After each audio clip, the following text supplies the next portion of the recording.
Что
ли?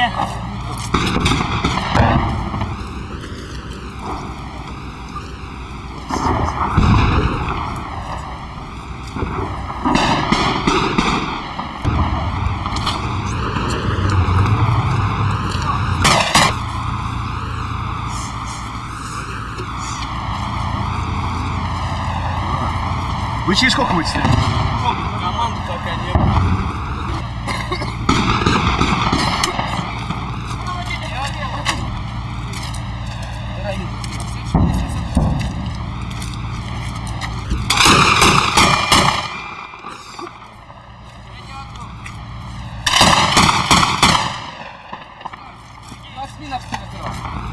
Что ли? А у вас что с камерой один прошел? Вот с камерой тоже прошел. Так, давай. Когда у тебя вообще пишут?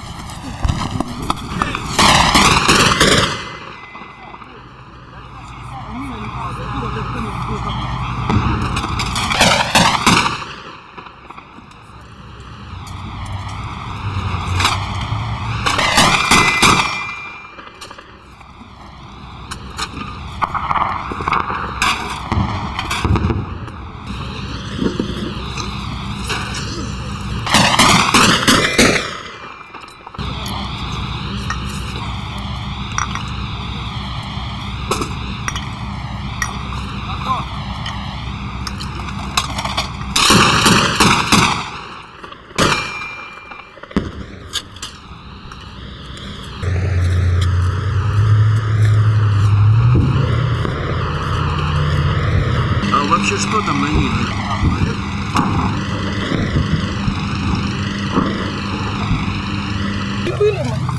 Есть? Да. Много народа осталось еще в городе? Много очень. Много, очень. Люди сидят по подвалам, в убежищах, где вот мы, например, вы знаете, даже Новый год мы не могли. Мы с 28 числа сидели в тире военном, нас приютили люди, там, знаете, для стрельбы траншея темная, 3-метровая, там и старики, и дети, и женщины, и там все течет сыро. Вот вы представляете, мы там просидели в таком страхе. В квартирах вообще невозможно находиться. Окна все выбиты, снаряды попали, все вот так вот, вся мебель. Но это черт с ним, с мебелью, мы не для этого, как говорится, лишь бы уходим, лишь бы живы были. Ребята, мы так намучились, такой страх, что вот идем, мы теряем сознание. Мы по этому мосту шли, мы думали, только Господа просили, чтобы Он нам дал. Сейчас как вы надеетесь уехать? Мы надеемся, если нас вывезут вот ребята, солдаты, может быть, вывезут нас хоть до Толстовюрта, там, до Моздока, там у нас ни денег, ничего нет, но мы до родных хоть как-нибудь люди могут, может, поможет.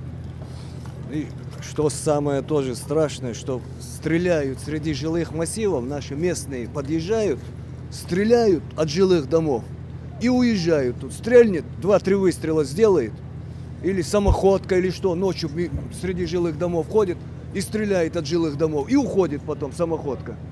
А начинают бить по самоходке и попадают в дома. Люди все там в подвалах сидят. Или вот с нашего дома стреляют, это, в дом залезет. Это так же нельзя же тоже. Воевать так же нельзя местным, нельзя воевать. Воевать надо там, где людей нет. А они стараются идти там, где люди есть.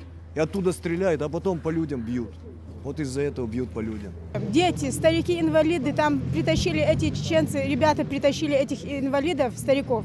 Русские бросили их, уехали. А эти пошли, принесли, лежат там на этих, вместе с кошками, с собаками, раненых, которые на улице идут, тащат туда. Девчонка там, медсестра, сама делала обыкновенные ножницы, маникюрные, попросила, спиртом обработала, вытаскивала снаряды с людей, с мирных людей. Если бы даже выжить.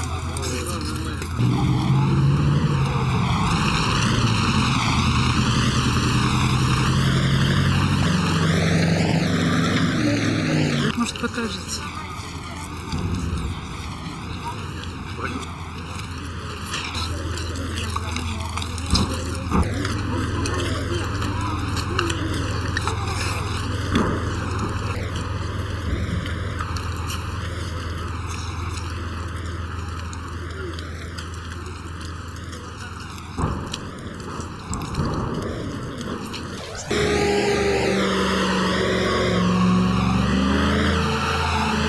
Настроение?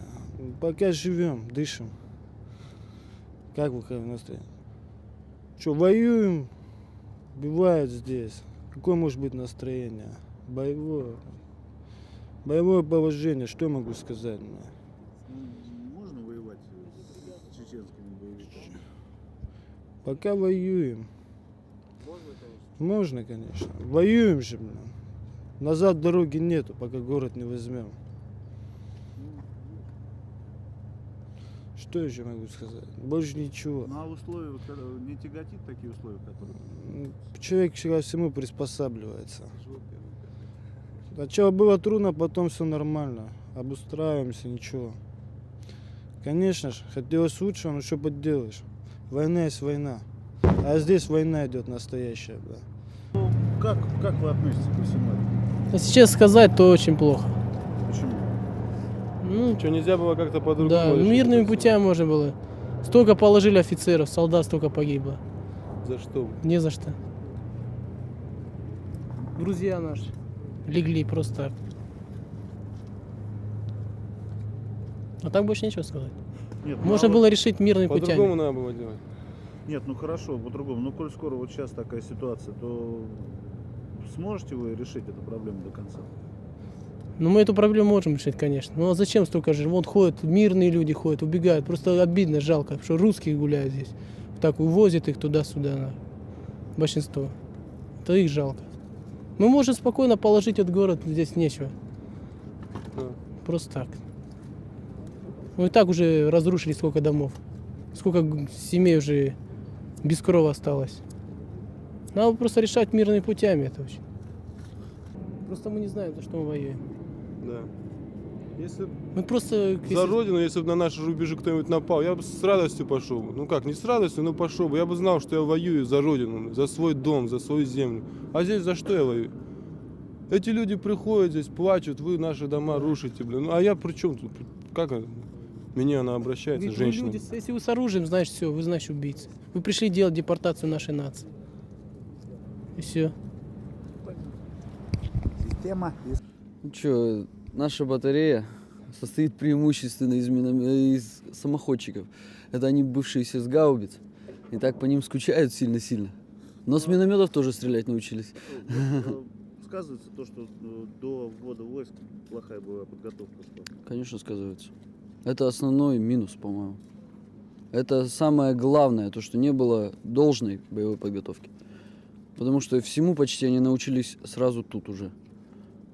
То есть на ходу все по-быстрому. Ну, схватили. Да вы на них вон посмотрите. Орлы. Нас тут, правда, один взвод, только второй в другом месте находится, тоже ведет Потери огонь. большие. Потерь у нас потерь нет. В минометной батарее. Вот. Но в батальоне есть потери. Ну и как-то вот каждая потеря как сказывается? Да плохо сказывается. Все же знают друг друга. Все всех знают. Что, настроение... Ну, что тут говорить? Люди гибнут когда. Тем более, которых хорошо знал. А среди офицеров много? Тоже есть потери. Ну, это само собой. Ну, война же. Офицеры. Всех, те, которых знали даже. Хорошо. Чуть ли не водку пили. Ну, Вот так а вот. вот те люди, которые... Насколько быстро человек привыкает к войне? Да и к этому, по-моему, не надо привыкать. Они вот мы здесь все, мы стреляем, мы ведем эту войну, но все безумно хотят домой. Просто хотят домой. То есть желание такое у человека, он не хочет воевать. Он не хочет быть убитым и убивать не хочет. Да ни о чем война вообще. Неизвестно, за что воюем. Так что мы здесь, для чего? Ну, самих причин войны. Ну, сколько еще вот вы можете здесь выдержать? Сколько скажут, в принципе. А сколько оставится, только и будем здесь такать. А с местными жителями общаетесь? Нет. Не общаемся.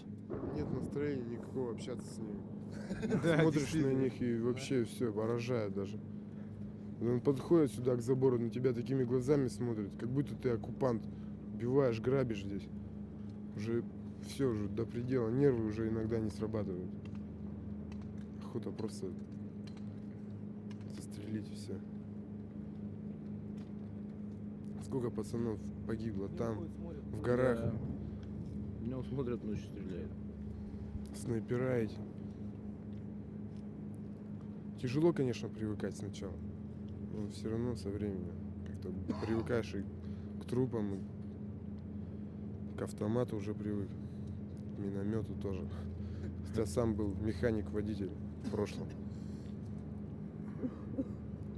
Ты опыта только здесь поднабрался? Да, я раньше не знал, что такое миномет, ничего.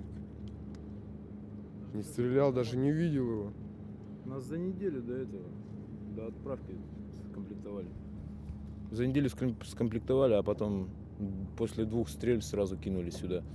Поэтому какой тут может быть опыт, тем более там был зима, другой климат, там миномет стоит устойчивый, а здесь грязь, все приходится глубже вкапывать. Из разных частей Да, собрали. все из разных частей. Но здесь, конечно, уже познакомились. Нам повезло то, что вот все были, в принципе, с одного САР-дивизиона, с самоходного. Поэтому мы еще друг друга знали, могли общаться. А вот так кого нас скомплектовали, это же вообще тяжело даже общаться. Он же не знает его характер. Тот один, может быть, более там трудно все воспринимает, другой, наоборот, на лету схватывает. Поэтому даже командирам, да всем труднее было. Нам еще в этом отношении более повезло, что у нас так все произошло.